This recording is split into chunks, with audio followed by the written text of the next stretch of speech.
Hey everybody, Corey here of Kessel Run Transmissions, back with another Clone Wars figure review.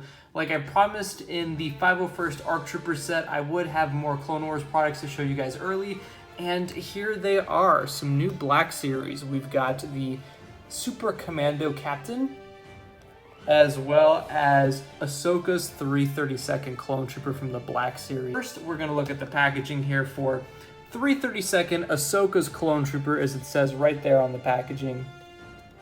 Very cool. Of course, part of the 501st as well, initially. We've got the image on the side of the 332nd Clone Trooper right there, as well as the Black Series logo on the top. This, of course, is the new packaging.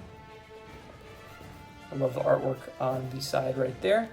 Of course, it says Clone Wars, and then on the back, we get a look at the bio and another image of the 332nd Clone Trooper. Looking quite awesome.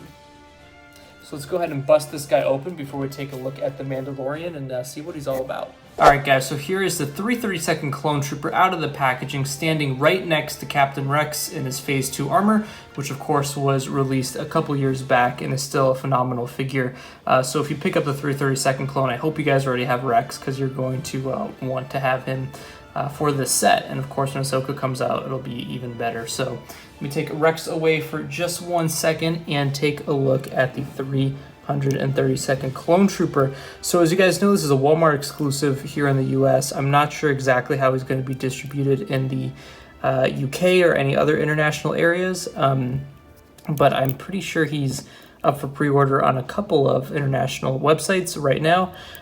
So first and foremost, we're also going to take a look at the weapons he comes with. He comes with the traditional DC-15 blaster right here. So always nice to get some more of those, as well as the traditional Clone Trooper blaster rifle, which also came with the Commando Clone Trooper. So it's nice that Hasbro's loading these up with accessories. Usually all Clone Troopers come with both of these weapons, so that's definitely nice. But the first thing I want to take a look at here is the helmet. So a lot of people were complaining about the paint apps on it when initial photos came out, that it looked kind of sloppy, and I can say that it looks a ton better in person, which kind of surprised me because I was worried that it might not look too great in person, but it looks fine. It does look weathered, so it doesn't look exactly like it does in the show, which I think is the big point of concern amongst collectors right now. But you know, it still looks good to me. And one thing I will say that kind of frustrates me about the helmet is it does look pretty big because of the fact that there is a head sculpt underneath, and you can't take off the helmet to reveal that head sculpt because it is just an unpainted Tamora Morrison head. It would have been nice if it was painted and you could take the helmet off and have different posable options. It's the same deal with the Commando Clone Trooper, so this is going on right now in most clone figures. Another missed opportunity is, obviously, as you guys can see, he does utilize the 501st body, so it would have been nice if Hasbro were to include an additional helmet so that you could swap out the 332nd helmet with the 501st helmet, but unsurprisingly they did not do that. So hopefully they re-release this guy at some point with a 501st helmet, because 501st clones are always in demand. But from what I can tell, this is different from the first 501st clone that we got a couple years back and that Entertainment Earth set. But yeah, the blue is painted on very nicely. As you can see, he does have the stripes as well. So everything is 100% accurate on this 332nd clone. Hopefully you guys are able to get your orders in. In terms of articulation, he does have a ball jointed head like most Black Series figures. You can get him in different positions, looking different ways. You can exorcist him if you want. Just a bunch of different poses you can get him in.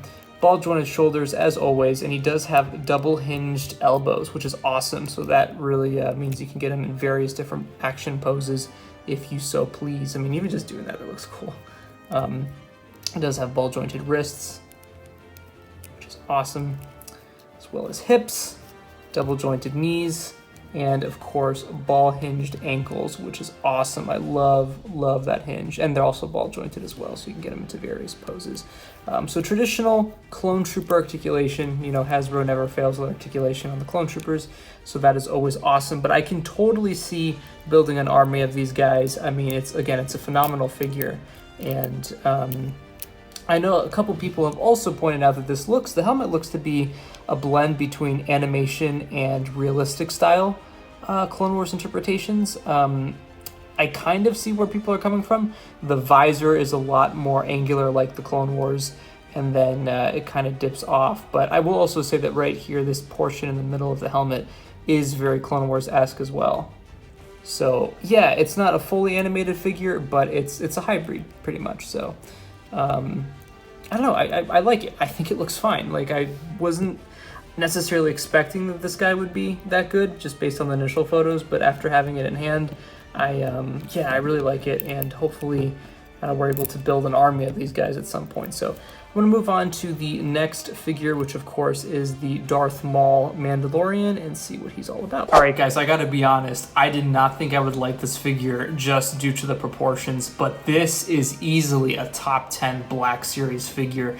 I am absolutely blown away by what Hasbro has done here with this Maul Mandalorian. I mean, he formerly goes by Super Commando, but I always call him the Mandalorians, as we saw on the Twitter hashtag that Disney implemented when Season 7 came out. But holy crap, guys, is this figure stunning.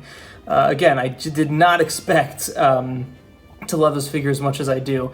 It's definitely better than the 332nd clone. I love the 332nd clone, but this definitely takes it between the two. So first and foremost, I'm going to show you guys the accessories that this Mandalorian comes with. He comes with this clip-on jetpack, which is very easy to insert into his back. All you have to do is line up the grooves and boom, there you go. Now, I believe this is the same jetpack that's coming with the Beskar Armor Mandalorian, so it's kind of cool.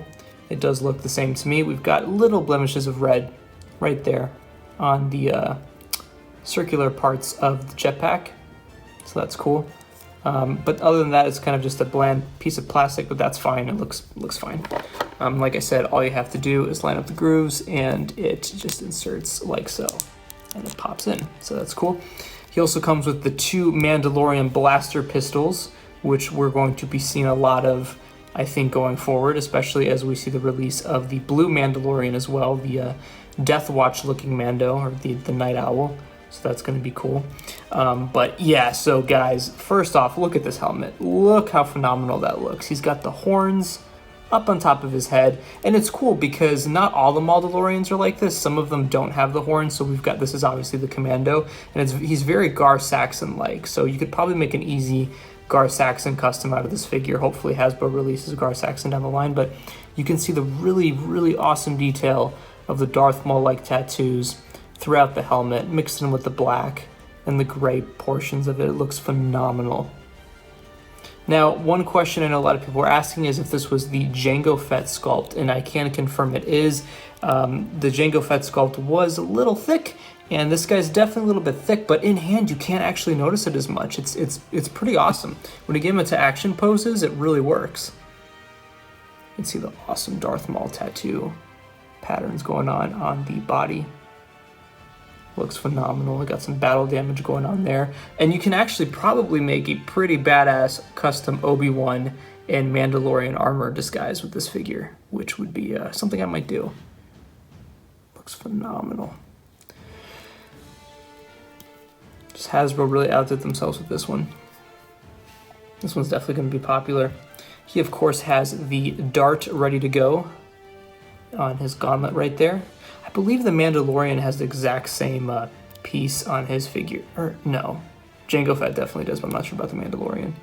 But one thing I will also note is, like the Jango Fett, it's only one joint at the elbows, which is fine. I mean, you can still get into different poses, but one thing that's cool about the clones is they're double jointed.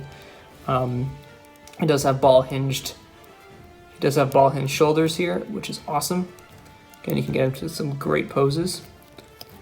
Ball jointed head, and it's on a rocker, so that's pretty great. You can look far down. And that's actually kind of cool. Not gonna lie, that's a cool pose, guys. You can get him to flight mode, just like that. Very cool. Yeah, so he also has holsters for his blasters. Let's actually test those out and see if these can fit in there nicely. Oh, the blaster will come out of his hand. Let's see. Yep. Nice fit. Perfect. So his knee guards right here. See some battle damage going on there. Also right down here. That looks awesome. Again, articulation on the hips, as all Black Series figures have. Of course, he can't go too far because of the holsters here hinder the articulation there, but it's fine. I don't expect people are going to get him just any crazy poses. And then, of course, he has double jointed knees. So just, I mean, any pose, this guy looks badass in, honestly. And then same articulation with the ankles as usual. He's got the rocker and the ball joint. So again, you can get him into various poses and whatnot. And he does have waist swivel. I think that's a ball joint. He's got a ball joint at the hip as well. So that is awesome. I mean, one thing that Hasbro absolutely needs to do is release a Darth Maul now. We know Ahsoka's coming, but Maul has to go along with his Mandos, because that would be whack if he didn't. So that is the Mandalorian, guys. I am going to give this guy a straight up 9 out of 10. I would give him a 10 out of 10 if... No, you know what? I think he looks fine. I'm giving him a 10 out of 10. That's very rare for me to do for a figure. So definitely 10 out of 10 for the Mandalorian. And for this particular clone, I think I'll give him an 8.5 out of 10. If it wasn't for the thickness of the helmet, I think it would get a straight 10, but because of that, it is going to have to get an 8.5. But yeah, let me know in the comment section below if you have plans to pick these up and if you got your pre-orders in at Walmart. Again, these don't come out till about a month from now. I was able to get these early from a friend, and hopefully we'll have a review of the Ahsoka and the Night Owl male very soon, so stay tuned for that. And yeah, again, let me know in the comment section below what you guys think of these figures, and stay tuned for a ton of more content from Noah and I here on the channel. Obviously, Mandalorian Season 2 is about to really start hardcore with the marketing, so stay tuned for that. And yeah, Clone Wars fans, we finally got Clone Wars figures, and it seems like we're just going to continue to get them, so thank you guys for watching, and as always, may the Force be with you.